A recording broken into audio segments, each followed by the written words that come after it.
Assalamualaikum warahmatullahi wabarakatuh. Bismillah walhamdulillah.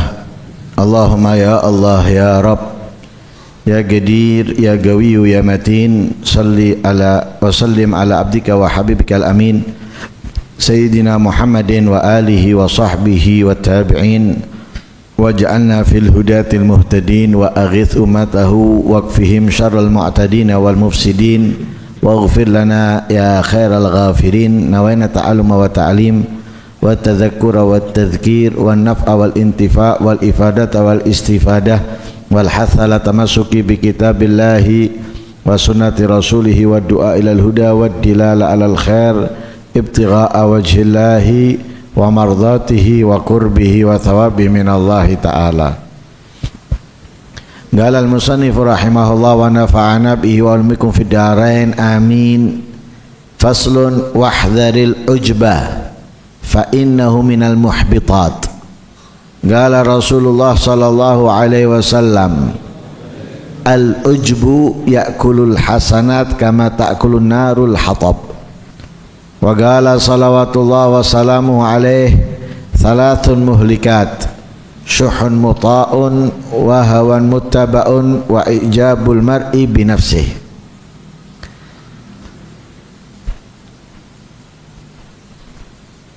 Pembahasan yang mirip dengan pertemuan yang lalu. Salah satu penyakit hati yang dapat menggugurkan pahala amal sebanyak dan sebesar apapun. Yang pertemuan yang lalu adalah iri.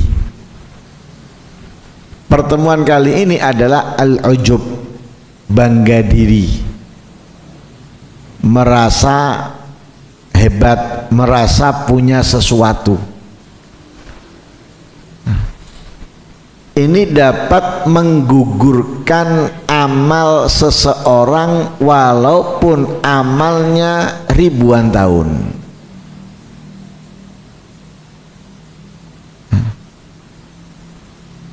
Walaupun amalnya semuanya besar, tidak ada yang kecil. Sholatnya ribuan rokaat, sholawatnya ribuan sholawat, hataman Al-Qur'annya sehari sekali atau 2 kali, puasanya puasa Daud atau puasa dahar, qiyamulailnya dari jam 10.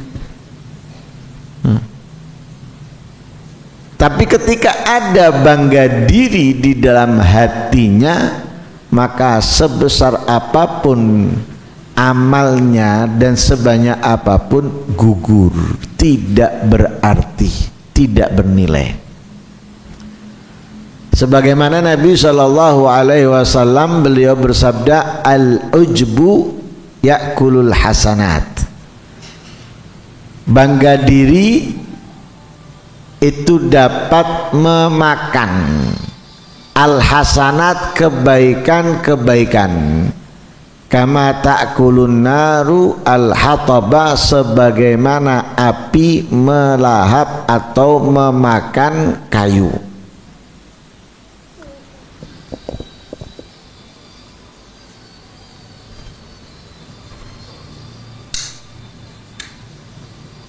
Kebaikan akan cepat habis, seperti kayu ketika terbakar.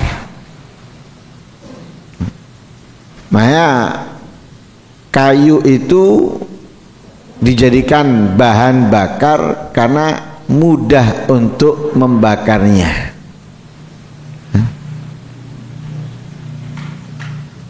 Dan butuh banyak karena cepat habis.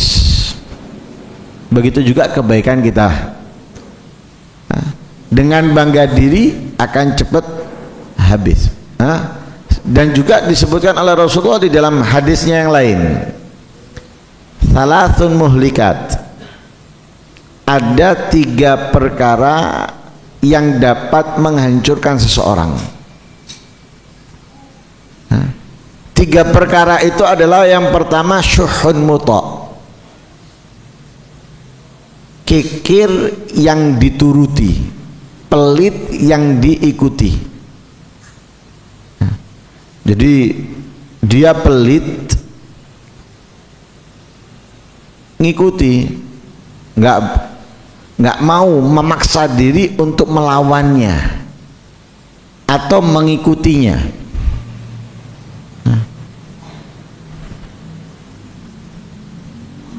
Makanya di dalam ayat Al-Quran Allah menyatakan orang yang menyelamatkan dirinya dari sifat kikir itu orang-orang yang beruntung. Wa man yuga syuha nafsihi faulaika humul muflihun. Orang yang menjaga, menghindarkan dirinya dari sifat kikir, mereka lah orang-orang yang beruntung. Ini bukan menghindarkan dirinya, malah disuburkan di dalam dirinya. Ojo eman, tidak dikeluarkan. Jangan kamu nanti membutuhkan tuh. Sekarang iya tidak, tapi nanti akhirnya nggak dikeluarkan.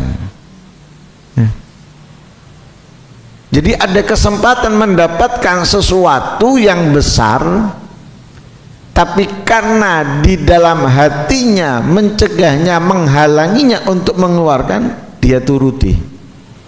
Ini akan mendapatkan kehancuran. Yang kedua, wahawan muttaba', hawa nafsu yang dituruti, yang diikuti. Jangan sholawat, tidak sholawat. Jangan baca Al-Quran, nggak baca Quran. Jangan berangkat, nggak berangkat. Tidur aja, tidur, diikuti. Ini orang yang akan hancur, akan jauh dari kemuliaan dan keistimewaan. Jangan sholawat, sholawat dia, sallallahu alaihi Muhammad sallallahu alaihi wasallam, sallallahu alaihi Muhammad sallallahu alaihi wasallam. Jangan sholat, bangun sholat. Jangan membaca Al-Quran, baca Quran. Orang yang beruntung. Kenapa? Tidak mengikuti hawa nafsunya. Yang celaka bila mengikuti hawa nafsu. Sebagaimana kita ketahui, nafsu itu selalu mengajak kita kepada keburukan. La ammaratum bisu, selalu memerintahkan orangnya untuk menjalankan keburukan. Lah ketika mengikutinya berarti dia mau terus berada di dalam keburukan, makanya menjadi orang yang binasa, celaka.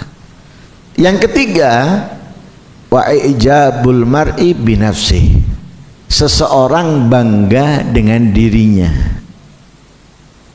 Cerdas saya ini, pinter saya ini, nggak ada yang memberikan usulan seperti usulan saya, logis,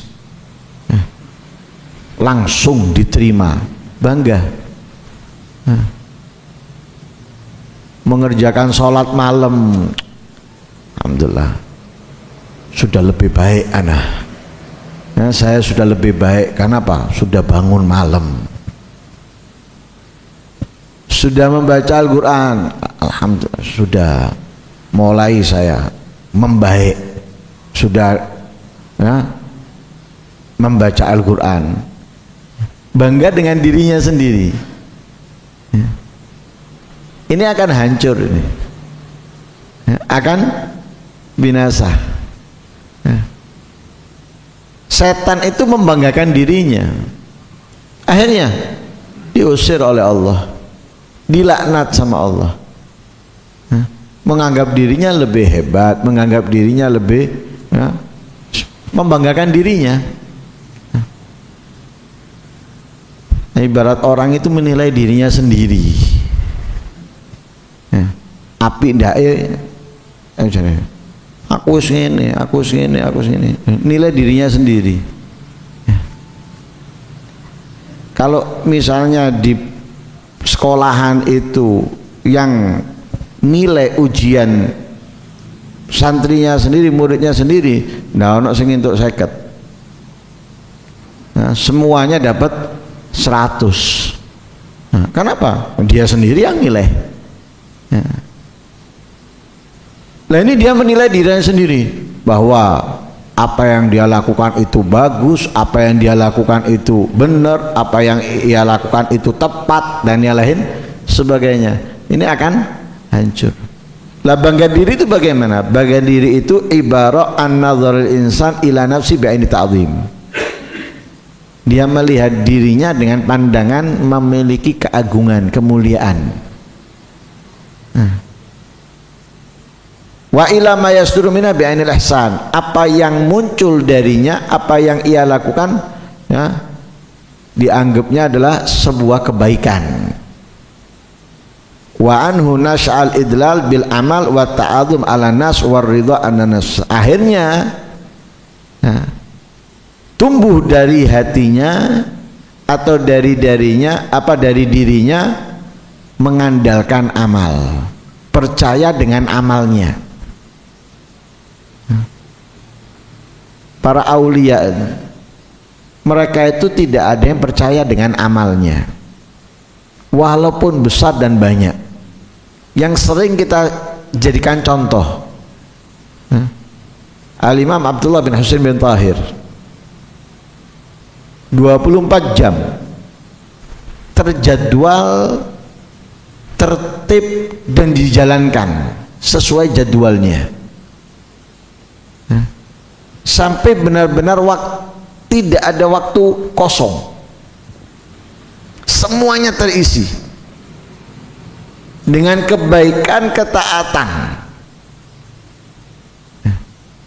Mungkin yang terlihat tidak baik itu tidurnya.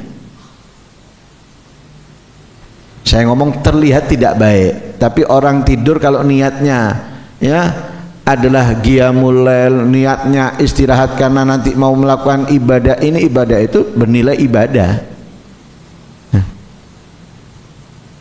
Hanya terlihat tidurnya itu pun enggak seperti kita, butuh waktu yang panjang, butuh waktu yang lama, butuh tempat yang enak dan yang lain sebagainya. Beliau enggak.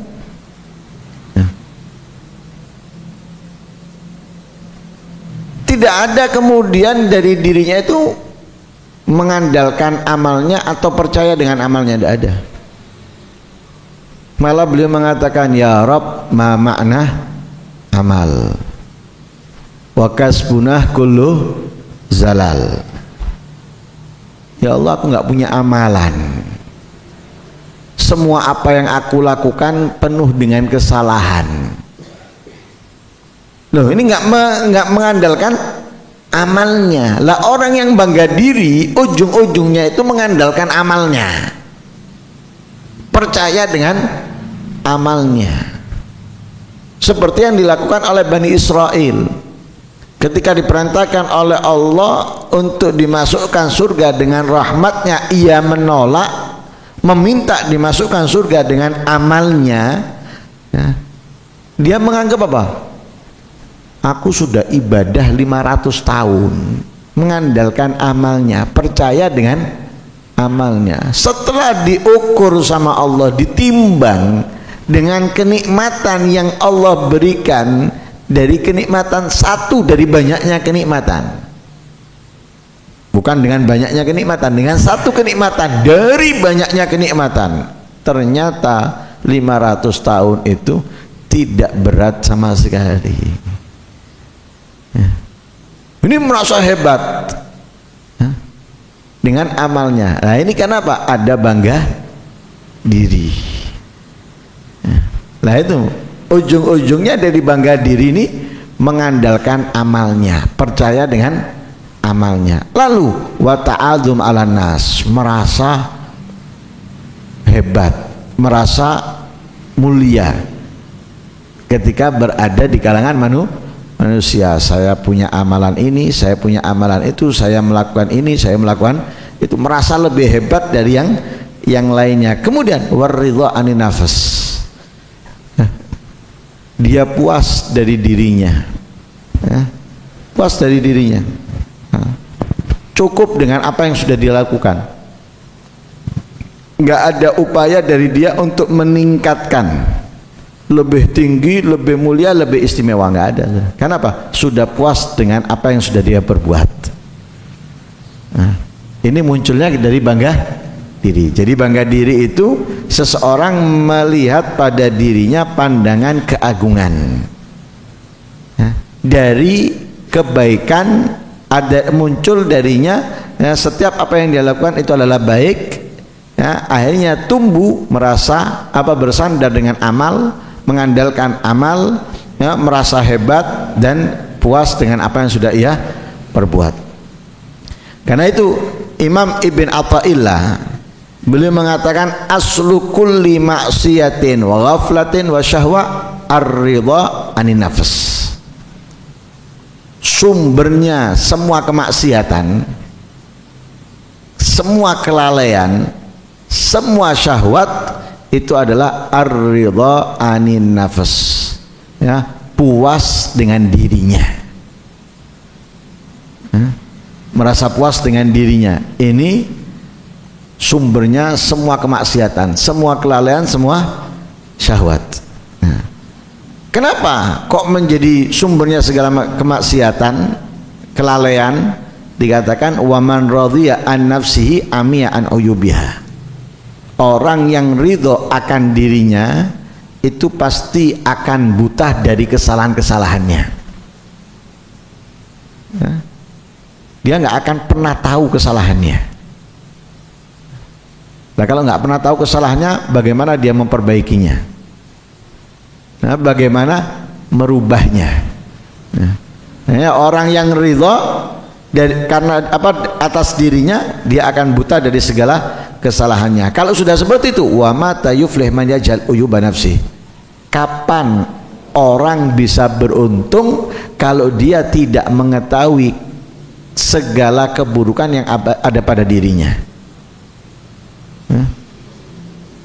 Ibarat kapan bisa membersihkan pakaian yang kotor kalau dia nggak tahu letak kotornya?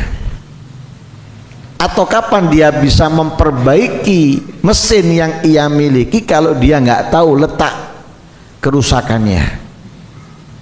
Seperti itulah manusia, kapan dia bisa memperbaiki dirinya kalau sedangkan ia nggak tahu kesalahan-kesalahan yang ada pada dirinya? Merasa benar, merasa punya ilmu, merasa ini, merasa itu dan yang lain sebagainya. Kapan dia bisa memperbaiki dirinya? Nggak akan. Wa ainur ridha an kulli aibin kalila walakin ainu sukhti tubdil masawiyah. Yang bisa melihat keburukan ada pada diri itu adalah ketika kita menganggapnya salah, kita menganggapnya kotor,